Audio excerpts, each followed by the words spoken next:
સુરત સહિત સમગ્ર દક્ષિણ ગુજરાતના ઉદ્યોગકારો માટે મહત્વના સમાચાર સામે આવ્યા છે। સંસદના બંને ગૃહમાં MSME અને એમેન્ડમેન્ટ બિલ પસાર કરવામાં આવ્યું છે। નવા કાયદાકીય માળખા હેઠળ પેમેન્ટમાં વિલંબના વર્ષો જૂના પ્રશ્ન પર કડક લગામ કસાશે। ખાસ કરીને ટેક્સટાઇલ અને ઔદ્યોગિક ક્ષેત્રમાં ફેસ ફ્લો સાયકલ સુધારવાની આશા છે। સુરત અને દક્ષિણ ગુજરાતના ઉદ્યોગકારો માટે MSME અને એમેન્ડમેન્ટ બિલ મહત્વનું સાબિત થઈ શકે છે। સંસદના બંને ગૃહમાં બિલ પસાર થતા હવે MSME ક્ષેત્રે પેમેન્ટમાં વિલંબને લઈને વધુ કડક કાયદાકીય માળખું અમલમાં આવશે। નવા નિયમો હેઠળ પેમેન્ટ સાયકલને લઈને 90 દિવસની મર્યાદા મહત્વની બનશે। વર્ષથી MSME ઉદ્યોગકારોને પરેશાન કરતા વિલંબિત પેમેન્ટના પ્રશ્ન પર હવે કાયદાકીય લગામ કસવાની શક્યતા છે। સુરતના ટેક્સટાઇલ ઉદ્યોગ ક્ષેત્રે આ ફેરફાર ખાસ મહત્વનો છે। સમયસર પેમેન્ટ મળવાથી ઉદ્યોગકારોની વર્કિંગ કેપિટલ અને કેશ ફ્લો સાયકલમાં સુધારો થવાની આશા છે। આ ઉપરાંત નવા બિલમાં મીડિયેશન માટે 90 દિવસની સમય મર્યાદા નક્કી કરવામાં આવી છે। એટલે કે પેમેન્ટને અન્ય વેપારી વિવાદોને લાંબા સમય સુધી ખેંચવાને બદલે ઝડપી ઉકેલ લાવવાનો પ્રયાસ થશે।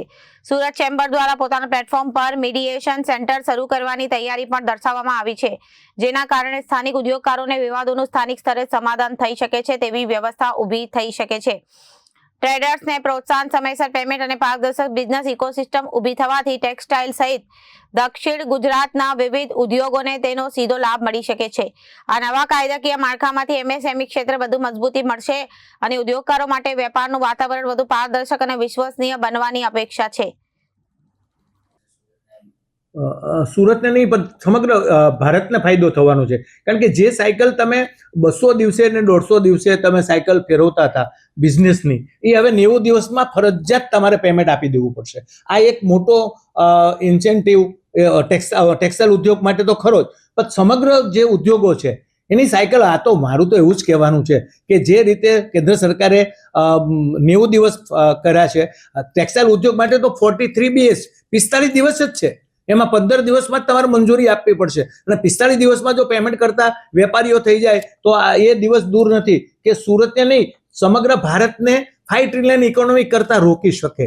આ બહુ મોટી વાત હું કરી રહ્યો છું, માત્ર ટેક્સટાઇલ ઉદ્યોગની વાત નથી કરતો, પણ આ 90 દિવસ માટેનો જે સરકારે જે કાયદો પારિત કરી દીધો છે એની માટે તમામ ઉદ્યોગોને મોટો બેનિફિટ થવાનો છે કે 9 ચોક 36 4 વખત તમારા પૈસા ફરવાના છે। 4 વખત રોટેશન ફરશે, જે ઓનલી 2 વખત ફરતું હતું તો 4 વખત રોટેશન ફરશે, અને જો 45 દિવસથી થઈ જાય તો કદાચ આપણે 8 થી 9 વખત રોટેશન થાય। તો આ જે કાયદો છે એ આશીર્વાદ રૂપ છે તમામ ઉદ્યોગો માટે, ચાહે ટેક્સટાઇલ હોય ચાહે બીજી કોઈ ઔદ્યોગિક ઇન્ડસ્ટ્રીઝ હોય, બધા માટે।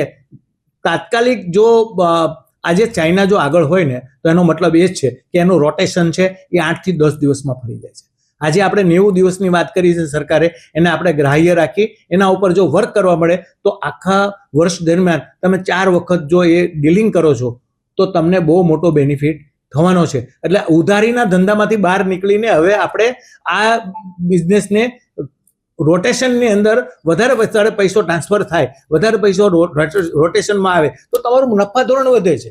તમે કોઈ પણ 2 બિઝનેસ કરો છો, 2 જ વાર ડીલ કરો છો અને તમે 10 રૂપિયા કમાવો છો, પણ 5 રૂપિયામાં કે 7 રૂપિયામાં તમે 4 ડીલ કરો તો કદાચ તમે 24 રૂપિયા કમાવો છો।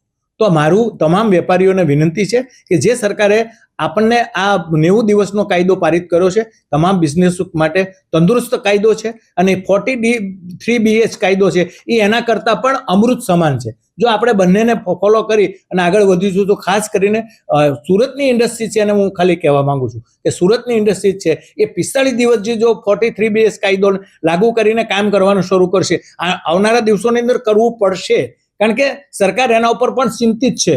તમને કોઈ પણ જે તમારા CA છે એ કદાચ તમે આમાંથી છટકબારી આપતા હોય છે, તમે કોઈ વેપારી સાથે આવું છટકબારી કરી શકતા હોય, પણ તમે બધા જ MSMEમાં આવો છો। ટ્રેડર્સ હોય તો એ પણ કટિંગ પેકિંગનું કામ કરે છે, તો એ પણ MSME છે ને MSMEનો નંબર એને લઈ લેવો જોઈએ, જેથી કરીને તમામ ઉદ્યોગો એક જ સાયકલમાં આવી જશે તો આ ઉદ્યોગ તંદુરસ્ત થઈ જશે, ઉઠામણા બંધ થઈ જશે, કોઈ પણ લેભાગુ તત્વો છે આવા ચીટરો, એનાથી તમને મુક્તિ મળી જશે અને બધા જ ઉદ્યોગોને બેનિફિટ થવાનો છે, ચાહે ટ્રેડર હોય, ચાહે વીવર હોય, ચાહે પ્રોસેસર હોય। આ તમામ આ ઇન્ડસ્ટ્રી માટે જે સરકાર કાયદા લાવી રહી છે એ આશીર્વાદરૂપ છે. આપણે બધાએ એ કાયદાને વધાવી લેવા જોઈએ, જેથી કરીને આપણો બિઝનેસ વધારે વધારે તંદુરસ્ત રહે. એ જે એક ચેમ્બર ઓફ કોમર્સના પ્રેસિડેન્ટ તરીકે આપ સર્વને મારી વિનંતી છે કે આપણે કાયદાને વધારે પાલન કરીએ અને એના ઉપર ફોકસ કરી આપણા ઉદ્યોગને વધારે મજબૂત બનાવીએ. Thank you.